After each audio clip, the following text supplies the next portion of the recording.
Hi peeps, dit is Jenny van Disrupt Tutoring en soos altyd is dit 'n plesier om by julle aan te sluit.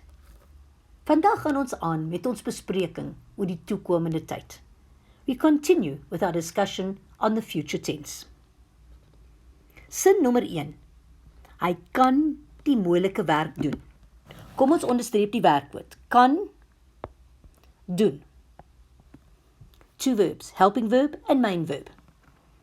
Binne 'n paar dae, in a few days time, implies future tense, toekomende tyd. Wat doen ons? Ons gebruik die hulpwerkwoord sal. We use the helping verb sal. En ons sit die ander werkwoorde aan die einde van die sin.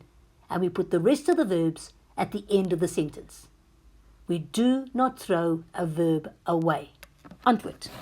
Binne 'n paar dae sal hy die moeilike werk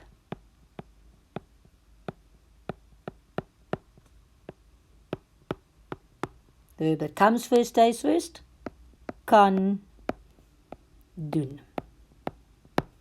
Sal kan doen. Nommer 2. Die speler teken 'n doel aan. Kom ons soek vir die werkwoord hierso. Let's look for the verb. Teken, ja. Maar kyk weer hierso. Look at the end of my sentence. Remember, this can't be a preposition. It's part of my verb. Aanteken, 'n skeibare werkwoord, a separable verb, a verb with two pieces that can come apart in the present tense. But in the future tense, comes together in the correct order. In die toekoms, in the future, sal, helping verb for future tense, die speler